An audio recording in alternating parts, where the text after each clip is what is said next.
안녕하세요. 오늘은 그 면접 질문에 대한 답변 궁금하다고 댓글 남겨주셔서 그 영상을 찍을 생각입니다.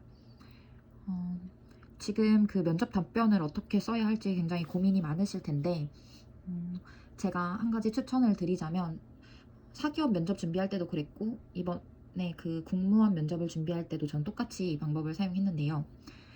일단 한글 파일을 켜시고, 어린 시절부터 지금까지 나의 인생에 개인적으로 작든 크든 임팩트 있다고 느끼는 일들을 그냥 쭉 나열해 보시는 게 좋을 것 같아요. 무엇을 전공함, 무엇을 배워봤음, 무슨 알바를 해봤음, 어디에서 일해봤음, 무슨 자격증을 따봤음, 어떤 노력을 해봤음, 무엇을 배움, 이런 것들을 쭉 나열해서 작성을 해보시고, 그것을 기반으로 어떤 질문에 대해서 하나를 뽑 뽑아서 써보세요. 그러면 같은 질문에 이 아르바이트 그리고 또 다른 질문에도 이 아르바이트를 쓸 수가 있거든요. 그러니까 저는 준비한 답변은 하나인데 질문에는 두 개를 쓸 수 있는 거죠. 이해가 되시려나요? 어쨌든 할 말을 너무 많이 만드시는 것보다는 답변 자체를 이 질문에도 답변이 되고 저 질문에도 답변이 될 수 있도록 작성하시는 게 좋을 것 같아요. 저는 그렇게 해서 많이 도움을 받았고, 그리고 두 번째로 중요하다고 제가 개인적으로 생각하는 건 본인의 컨셉을 잘 잡는 거라고 생각을 하거든요. 나는 어떤 사람이고, 나는 어떤 이미지를 보여주고 싶고, 어떤 걸 강점으로 갖고 가고 싶은지에 대해서 자기 컨셉을 정하시는 거예요. 지금 우리는 면접에 들어가는 배우라고 생각을 하시고, 면접을 보는 역할을 하는 배우이고, 그래서 어떤 컨셉의 인간인지를 잘 설정을 하셔서 일관적인 답변을 하시는 게 중요합니다. 아까는 이렇게 하고 저렇게 하고 했는데, 이따가는 또 그거에 상반되는 답변을 하거나 조금 그러면 앞뒤가 안 맞아지고 거짓말을 하는 것 같이 느껴지실 수 있기 때문에 그런 거 주의하셔서 일관되게 나의 컨셉에 맞는 답변을 쭉 정돈을 하시는 게 좋을 거라고 저는 생각합니다. 그래서 저는 저의 컨셉은 약간 좀 똑부러지고 야무딱지고 좀 그런 이미지를 가지고 갔어요. 그래서 저희 질문들에 대한 답변을 읽어드리려고 합니다. 또 자막도 없고 아무것도 없는 영상이지만 혹시 필요한 부분이 있다면 타이핑 하셔가지고 참고하시면 좋을 것 같습니다. 그럼 질문 1번, 1분 동안 자기소개해보세요. 안녕하십니까. 언제 어디서나 똑부러진 지원자 비판입니다. 저는 도전하고 실행하라 라는 신념하에 매사에 적극적으로 임해왔습니다. 저는 대학 시절 학과 부회장을 맡아 다양한 상황 속에서 소통 능력을 길렀습니다.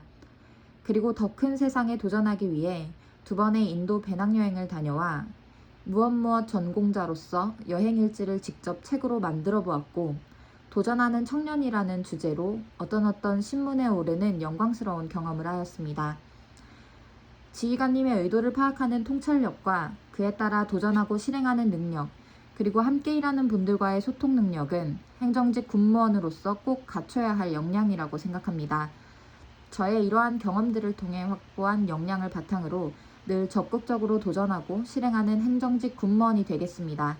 감사합니다. 네, 이렇게 자기소개 답변을 했는데, 이거는 계속 준비하고 계속 외웠기 때문에 거의 이 톤으로 이렇게 똑같이 했다고 보시면 되겠고, 그리고 저는 지금 자기소개랑 지원 동기를 합친 자기소개 1분짜리를 준비를 한 거거든요. 그래서 혹시라도 이렇게 대답을 했는데 지원 동기 말씀해보세요 라고 또 질문이 들어올 수 있으니까 지원 동기를 하나 더 준비하시기를 바랍니다. 두 번째 질문. 군무원과 공무원의 차이는 무엇이며 군무원으로서 갖춰야 할 역량 중 가장 중요하다고 생각하는 것은 무엇인가요? 일반 공무원과 군무원 모두 다시 할게요. 일반 공무원과 군무원 모두 우리 국가 발전과 국민을 위해 일한다는 것은 차이가 없습니다. 하지만 일반 공무원은 국민들에게 민원 서비스라든지 제도적인 부분에서 편의를 제공하여 국민들의 생활의 안정을 도모하고, 군무원은 국방력 강화를 위해 노력하고 있는 군 조직의 발전을 위해 물질적, 장비적, 제도적, 행정적으로 지원하며 우리 군 조직을 위해 윤활제 역할을 하고 있습니다. 군무원이 갖춰야 할 역량 중 저는 비밀엄수의 의무를 지키는 것이 중요하다고 생각합니다. 저는 여행사에서 근무하면서 고객들의 개인정보를 매일 다루고 또 문제가 발생하지 않도록 프로그램에서 삭제하고 서류로 된 정보는 파기하여 잘 처리하는 습관을 길렀습니다. 저의 이러한 경험을 통해 행정직 군무원으로서 국가의 기밀이 저의 입을 통해서도 그리고 시스템과 서류를 통해서도 새어나가지 않을 수 있도록 책임감을 가지고 임하겠습니다. 육군에 대해 홍보해보세요. 이 세 번째 질문. 정말 제가 면접 때 어떻게 했는지 보여드릴게요.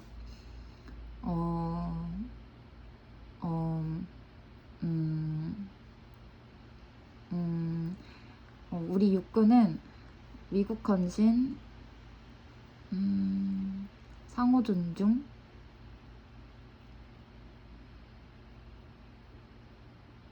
책임 완수를 마음에 새기고 일하고 있습니다.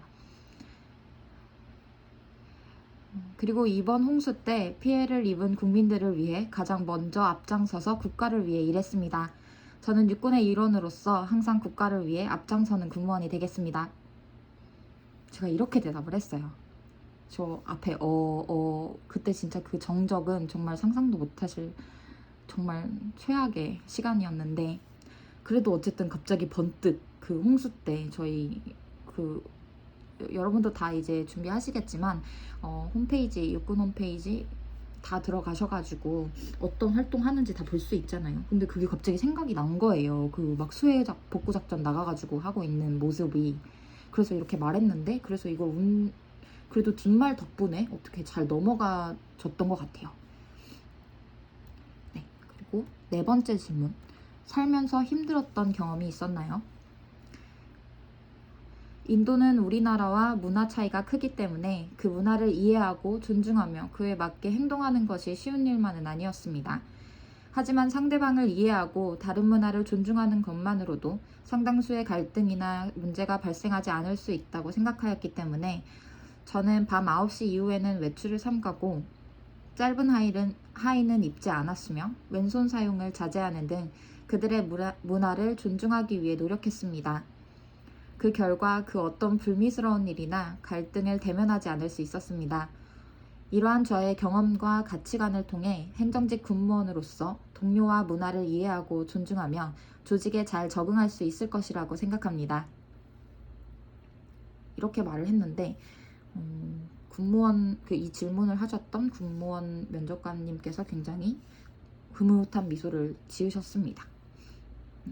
그리고 5번째 질문은 전공 질문인데요. 제가 저번 영상에선 기억이 안 나는데 이번에는 찾아서 가지고 왔습니다. 자, 전공 질문 하겠습니다. 임금 피크제란 무엇입니까? 임금 피크제는 근로자가 일정 연령에 도달한 이후 근로자의 고용을 보장하는 조건으로 임금을 조정하는 제도입니다. 임금 피크제의 장점은요? 기업의 인건비를 절약할 수 있습니다. 이렇게 되게 당황해서 좀 짧게 대답을 했는데도 인자하신 그 교수님께서 넘어가 주셨습니다. 2번째 전공 질문입니다. 소급입법에는 부진정 소급입법과 진정 소급입법이 있죠. 두 개를 설명해 보세요. 소급입법에는 부진정 소급입법과 진정 소급입법이 있습니다. 부진정 소급입법은 진행 중인 사실 또는 법률 관계에 대해 적용하는 입법이며 진정 소급입법은 이미 종결된 사실이나 법률 관계에 적용하는 입법입니다. 부진정 소급입법은 원칙적으로 허용되나 신뢰보호 관점에서 입법 형성권에 제한을 받을 수 있습니다. 진정 소급입법은 원칙적으로는 허용되지 않지만 예외적으로 신뢰 보호가 우선일 경우 허용됩니다. 이렇게 대답을 했는데 듣다 보니 이상한 부분을 발견하셨을 수도 있을 텐데 소급입법에는 부진정 소급입법과 진정 소급입법이 있죠. 두 개를 설명해 보세요 라고 질문을 하셨는데 제가 첫 문장이 소급입법에는 부진정 소급입법과 진정 소급입법이 있습니다 라고 그 질문 내용을 반복했어요. 근데 이게 제가 너무 저의 답변지를 달달달 외운 결과 소구입법이다. 부진정 소구입법이다. 이렇게 딱 머리에 입력이 되니까 그 외운 대로 말해버린 거예요. 그러니까 면접관 입장에서는 저랑 대화하는 느낌이 아니고 제가 외운 걸 달달달 말하는 사람처럼 느껴지실 거 아니에요? 그래서 이런 부분들이 제가 정말 많이 후회가 된 부분이어서 꼭 이렇게 흐름을 잘 타시길 바랍니다. 저 같은 후회는 하지 않으셨으면 좋겠어요. 그래서 전공 질문은 이렇게 끝이 났습니다. 6번 질문. 상사가 지시한 업무가 있고 개인의 업무가 있고 국민의 민원이 들어왔다면 그 일을 어떻게 처리하겠습니까? 저는 민원 업무는 담당 부서로 이관한 뒤에 상사가 지시한 업무를 처리하고 남은 시간에 제 업무를 하겠습니다. 이렇게 답변을 했고 너무 저의 단호한 답변에 모두들 당황한 나머지 아무런 꼬리 질문 없이 그냥 넘어가졌습니다. 7번 질문. 갈등을 해결해 본 경험이 있나요? 학과 부회장 활동을 할 당시 일정과 예산에 관해 총무님과 의견 충돌이 있었습니다. 저는 그러한 갈등을 감정적으로 대하기보다는 총무님을 따로 만나 그 의견을 충분히 듣고 공감하였습니다. 그 후에 갈등의 요점을 정리한 표와 대안 방안들을 가지고 학생회 회의에 참석하여 총무님을 설득하였고 타협점을 찾을 수 있었습니다. 그 과정에서 상대방의 의견을 충분히 듣고 공감하는 시간이 소통에서 얼마나 중요한 것인지 배울 수 있었습니다. 저의 이러한 경험들을 통해 행정직 공무원으로서 갈등 상황을 맡게 된다면 경청하는 자세로 공감하며 소통을 통해 해결해 나갈 수 있도록 하겠습니다. 마지막 질문입니다. 협동심을 발휘해 본 적이 있나요? 저는 대학 시절 부회장으로서 체험학습을 담당한 경험이 있습니다. 저는 학우들과 함께 협의하여 부산국제영화제 체험을 기획하였고